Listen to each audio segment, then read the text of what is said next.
Hi there, nice to meet you. I'm Konstantinos or Koyan. I answer to both names. And I am currently acting as the Scrum Master and the tech lead for the Planet 4 project. And I'm also handling the development team and working with the infrastructure about the deployment and everything. Okay. This agenda has been made mostly for NRO staff that are going to take part in the development for their own websites, for their own NROs. Some NROs have decided that they don't have resources to do that at all, but I am still giving the whole intro to everybody. It's going to be quite overwhelming because there are many information to be shared in just 1 hour. But you can always come back with questions to me, or you can go to the page where all this is included. And when you are going to need it, it's going to be there, and we're going to help you with your development needs when and if you decide to do development on the Planet 4 to extend the platform for your own needs. There are NROs that have decided not to extend it at all, to actually use it exactly as it is, and that's absolutely fine. But in case that you want, one of the major requirements from the beginning was that the platform is extendable and that NROs that have the ability, the resources, they can do so if they want to. And this whole meeting, the agenda for that is exactly that, to show you how the system is extendable and what platform is being used on.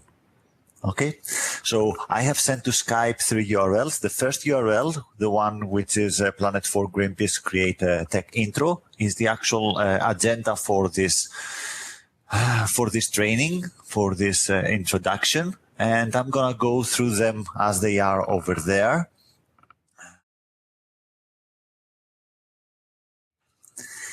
All right, so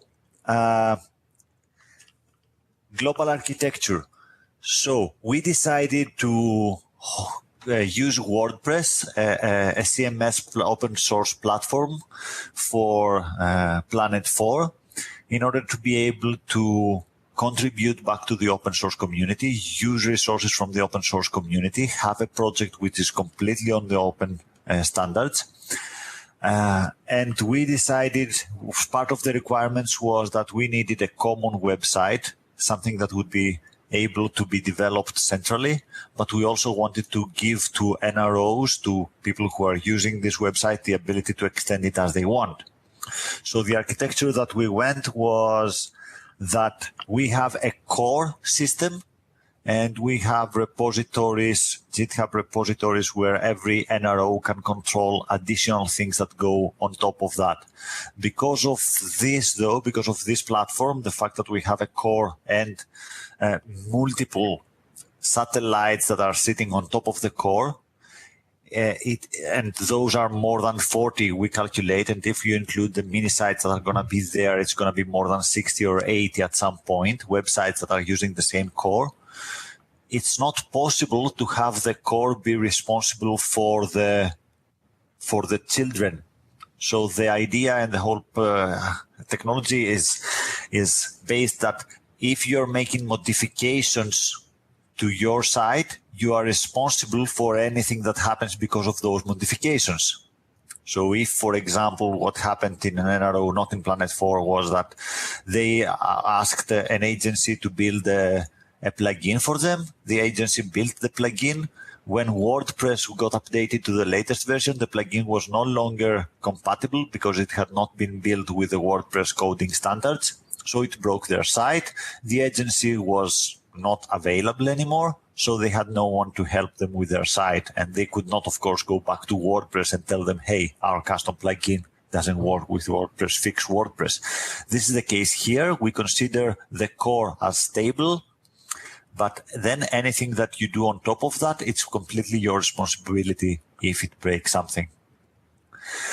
So we have the shared services, which include the core of the development, what we offer right now to the early adopters.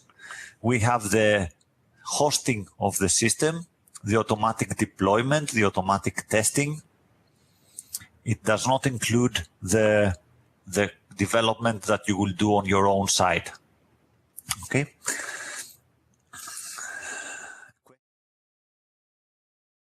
Okay. General hosting setup. So we decided to host Planet 4 on Google Cloud Project for two main reasons. It was out of the big solutions that we could find that were satisfying the other reasons. It was the only one that was 100% RES. Renewable energy sources. The second reason was that it offers many tools that we wanted in order to be able to do automatic deployment. So when we create code, we have automatically that code being tested according to the test we have written, and then it gets deployed to multiple websites at the same time without people having to do everything manually. In order to do that, we used originally a technology, virtual machines, a standard classic approach, but we're switching right now. So Canada is going to be one of the sites that are on the new approach, which is based on Kubernetes, Helm, and we are using Circle CI instead of Jenkins. And we are going live with that with India on Monday. Then we are going live with it on Netherlands, and Canada is going to be the next office that are going to be using that new approach with Kubernetes and Docker images. What else? At the moment, and for the early adopters, you don't have the ability to use all the things that I said to deploy code on your own. After we go live, after we finish with the 6 early adopters, and if you tell me that you have a developer who understands all that and they can do that, we're gonna give them access to the GitHub repository that controls additions to your site. The whole idea is that if you make something that it is useful for all the NROs, you don't release it only in your site, you create it as a WordPress plugin, and then everyone else has the ability to decide to use it.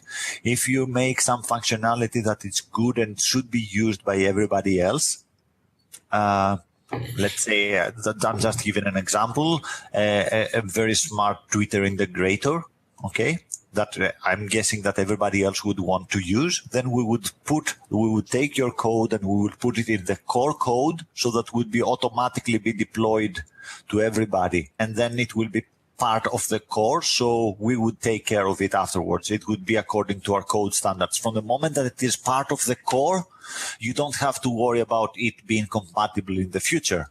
It will be part of the Planet 4 team. Even if you commit that, it will be part of the core product.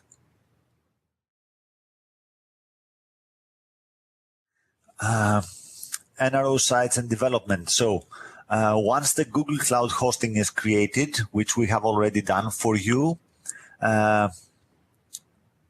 we are creating automatically, in reality, 3 sites for you. One is the development site, the other is the staging site for which you already have access, and the other is the production site. The development site, I can give access to whoever you point me to. It's just a copy of the site that you already have, okay? And it's used for testing things, for a developer to test things. So the moment that they commit code, that code gets updated automatically, because at the moment you don't have developers, you don't have anyone to test there. I didn't think that was important to confuse you with, multiple websites that are exactly identical. So you have only gotten access to one, your staging website. And at some point after we have done the migrations and we're all happy, you're going to also get your production site. At some point, we are going to have a script that when you request, it's going to be able to copy the content from production to your staging. The staging has 2 purposes. One is for every new feature to be able to be tested there before we actually put it on master, before we put it on production. And the second is it's a safe place for your new editors, or even for you to go and test something by doing, a crazy thing with design or something. So you can go there, because we are putting that, we are disabling the search engines from searching it, or as much as they respect Google, at least with the robots.txt. So even if you make something there, it doesn't affect your live site. even though it is available to the public, nobody can find it via Google. So you can go and do your training and your testing there. And I would suggest not to test things on your production site. Test things on your staging site first. Whenever you need, after you have a production site and you have changed it and you have added things, we can copy the content from the production site to your staging so that your staging is always up to date. But that's not going to be happening automatically because we don't want to break a test that you're doing. We only want to do that when it's requested.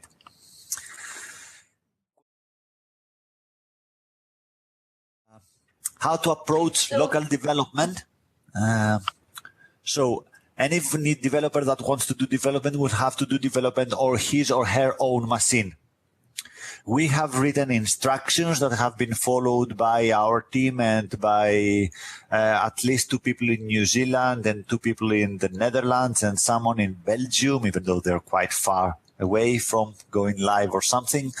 And those instructions are for a developer, so they need to create a development environment with PHP, Apache, MySQL, Composer, WP, CLI installed, have all those things tested, Composer, and then run the scripts that we give in the instructions in GitHub, and they will end up with a Planet for installation locally.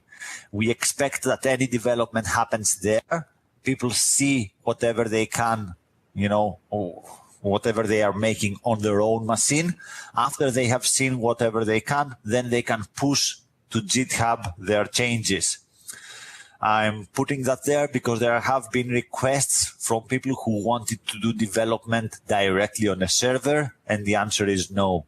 We are not giving access to the servers. I don't have cell access to do directly, coding on the servers. Everything happens locally, and it's been pushed to the servers only via GitHub.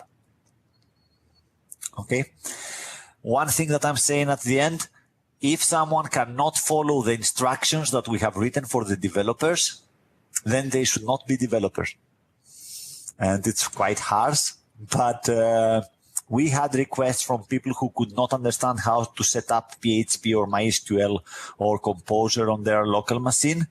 And I really, really believe that if you cannot do that, I don't trust you to write code for the website.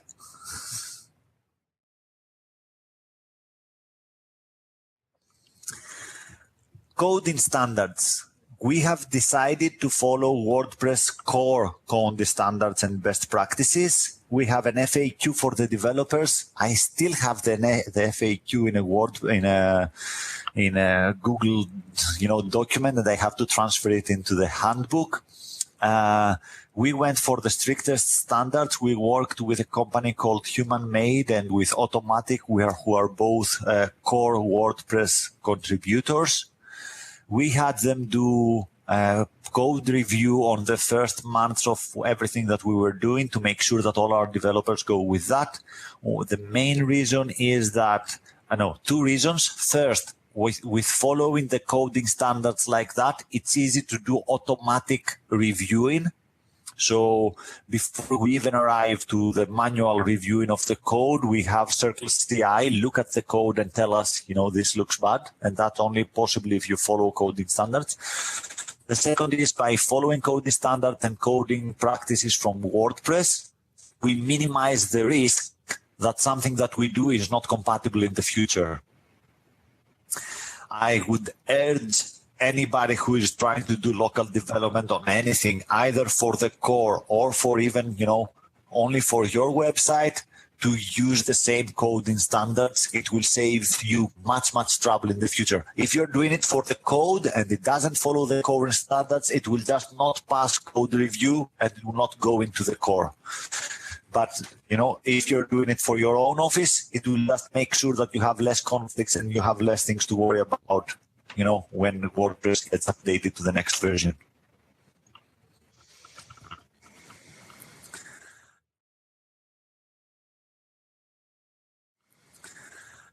Code repositories. So in case you want to contribute, and there are the 2 URLs that I have, the additional URLs. So we have the Planet formatter theme.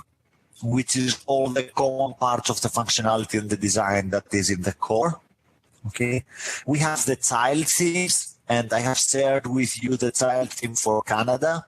So the idea of the master theme and the child theme is that we have everything in the master theme, but with the child theme, you can override what is in the master theme without losing the functionality. You can override, just the presentation if you want, or even small parts of the functionality.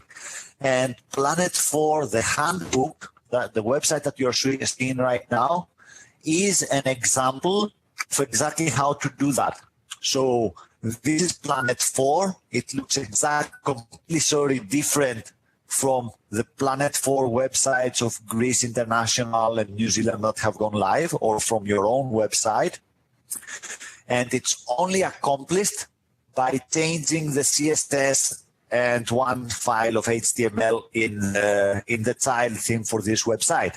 So it still can use all the functionality that we have built, though.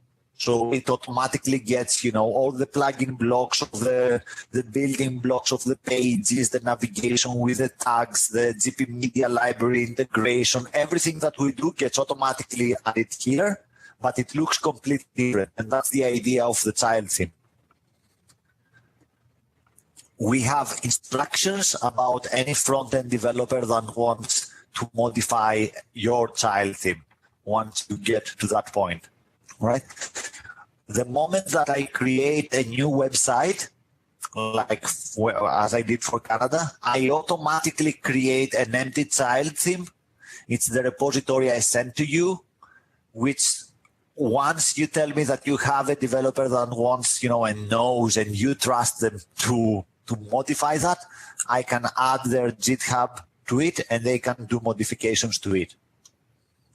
Knowing that, from that moment onwards, modifications could break your site, and you will have them to hand. The Planet 4 blocks. So the whole idea was that we looked at the design that was delivered from the concept, and we saw many things being repeated in different kinds of pages. At the same time, we wanted to give editors the ability to take those building blocks and use them in a different way. As an example, I'm saying about the carousel header that we have on the home page with a beautiful animation when images are changing. We have it on the home page in the sites that were live until now, but you could very easily, without any modification on code, you will learn how to do that when you're working, the editor's training. You can take that and put that in a page and use it as a gallery, or you can take the 4 columns that we have in the bottom and use it for something completely different. For example, the Greek office, they wanted to present somewhere their financial results for a year, and they did something very smart. They took an existing block and they just repurposed it by putting there, instead of I don't know what it was for before, they just put those financial results and they reused it. So it's up to you how you're going to use the blocks afterwards, and they can be used on any page. The Planet 4 Media Library, which we released 2 weeks ago, it's an integration, automatic integration with the Greenpeace Media Library. At the moment, you can search by name an image, click on it, and it will automatically be added to the post that you're editing. We had a meeting yesterday with the people from GP Media Library, and we discussed about the next features that we are going to add to it. So right now it's on version 1, but it is live there. You don't need to log into GP Media Library anymore. You can do it directly from Planet 4. The Planet 4 Engaging Networks, it is extremely on its first phases. You can do very, very little. It's not even on the live sites right now. But the whole idea, depending on how good we can use the API, is that you will be able to add a form directly in your Planet 4 website, and the data will be going to Engaging Networks. So this is one of the next big things that we're going to work on, but it's going to have to wait for after the first big wave of migrations and integrations that we're doing right now. Okay. All those code repositories are available for everybody to see. Even someone could download the plugin and install it on a different WordPress site, or even play, locally or something. And at least, except the engaging networks, which is not live yet, the rest come automatically when somebody installs. They follow the instruction and they create a Planet 4 website locally. A developer, they have all those automatically pre-installed. Okay. There is one additional, which is the Planet 4 DAS Canada, which I shared with you before. And for the new approach, this is the repository that controls any new plugins that are installed on your site. Okay. Plugins, list and review process. So from number 7, you can find a link from for all the plugins that currently have been approved and are in the core functionality. We have an extremely hard process for approving a plugin to put it on the website. And I'm going to go a little bit into the reasons for that.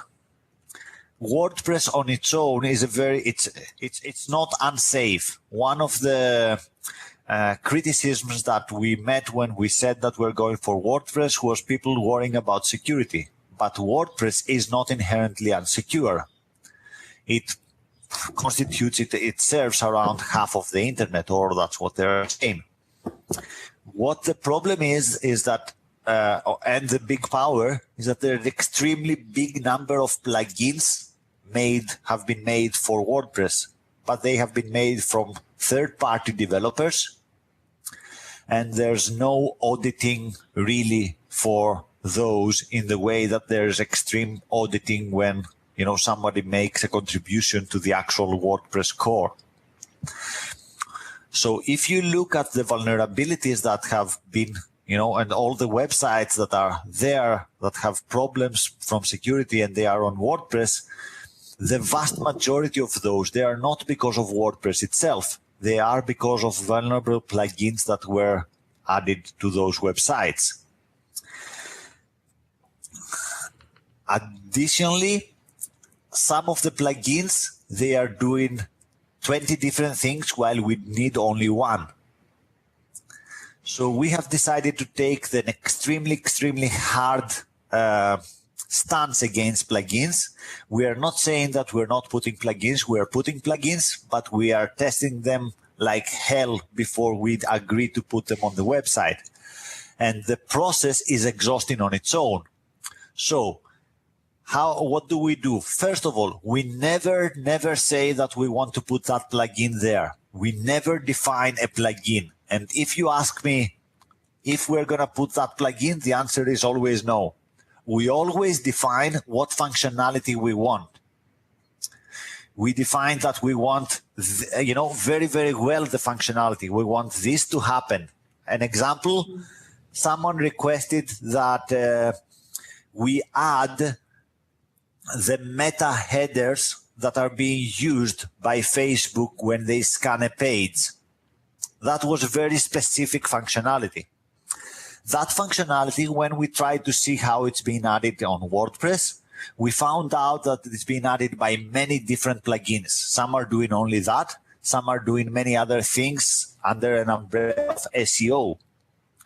We decided, though, to add them directly on our own core instead of doing it via a plugin. So we never decide on a plugin, we always decide on the functionality.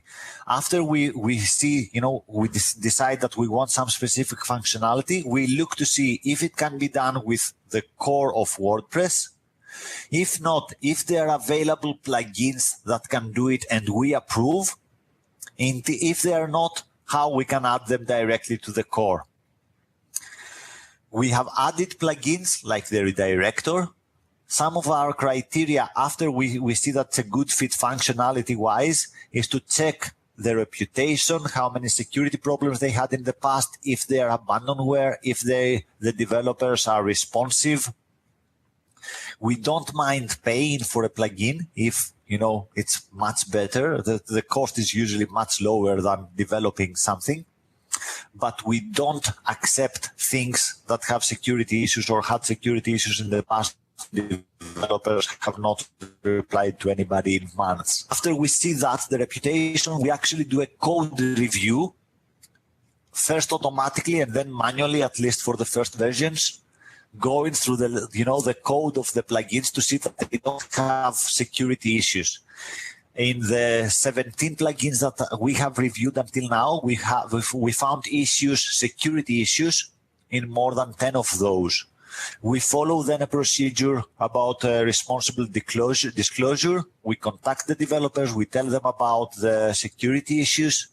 2 out of 10 fixed the security issues. The other 8 completely ignored them. So this is something that tells us that we don't want to use those plugins. After a certain period of time, we contacted the WordPress plugins directory and we added, the vulnerabilities there, but following the procedures that have been set up for when you find something. I would urge you to be very, very careful when you ask plugins and to hire someone or do it yourself, a very, very painful process before you add any additional plugins to your website.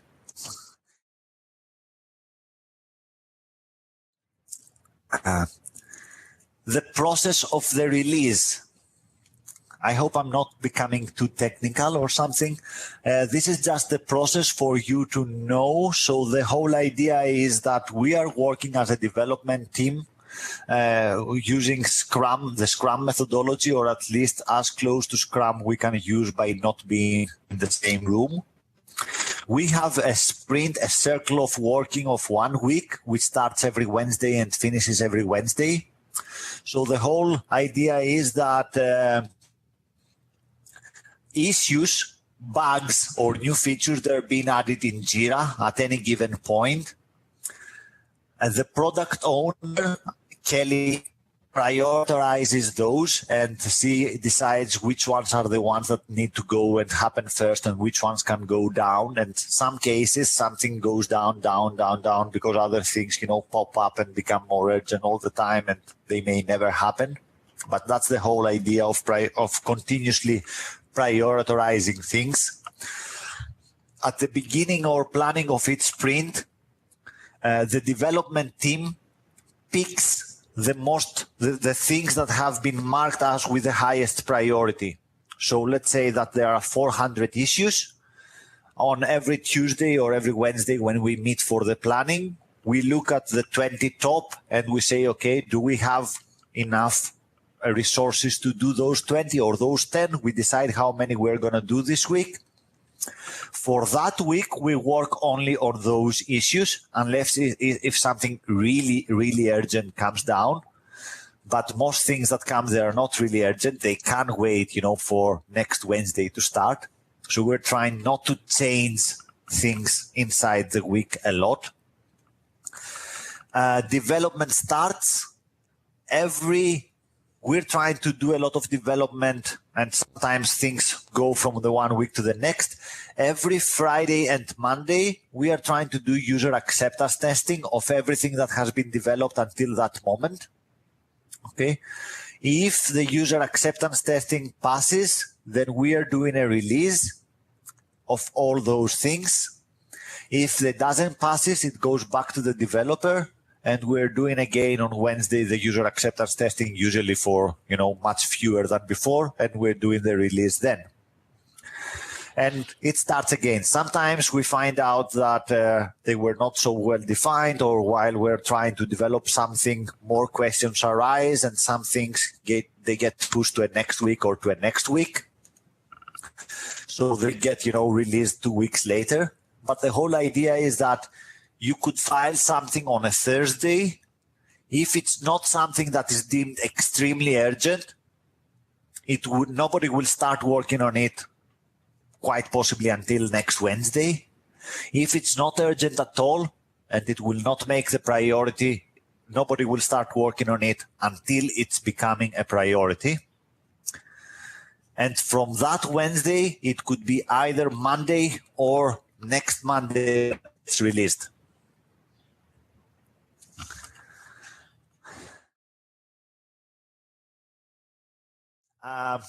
Number 9 is release the deployment and how we are doing it. So if you can go to there, you can see that we have for every different repository, we are using GitHub tags, GitHub releases.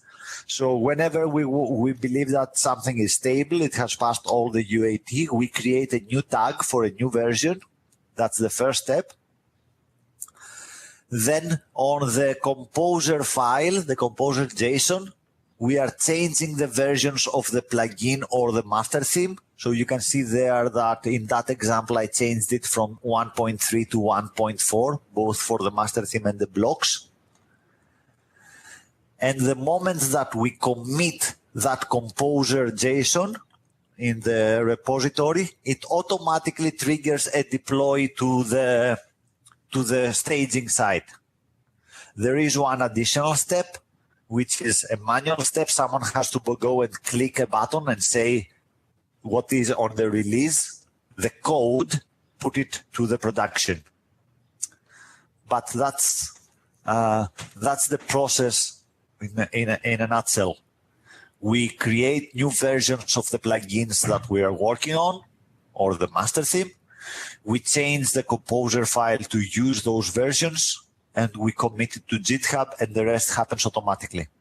All right, I think that's it. There are quite a few links inside that document for our coding standards, for the plugins themselves, for how you can do actually modifications to your child theme to achieve something like what we have done with the Planet 4 with the handbook website. And anything that you want, you can always find me also on Skype or on Google Chat. Okay, as I said, there are many, many things. There are links from over there. You will meet things, and please feel free to ask questions both in the Skype chat or directly to me or, to Lilia and Luca, and we will try as much as possible to answer them. For the early adopters, we even have the ability to spend a little time with developers to help them get started. When we have 40 different NROs, again, I don't believe that this will be easily to be done. So I urge people to try to, or whoever wants to try to follow the instructions and build their, local environment. And one of the reasons that I'm saying that, the people who did that until now, they came back saying, hey, you forgot one step there, and I had to search for it. And that was good, because this is how we ended up, having it, because the last 2 people who followed the instructions, they didn't need to come back to us. But the more people that they follow us and feedback to us, the more certain we are that as we go down, and we have more NROs, they will be able to follow the instructions on their own.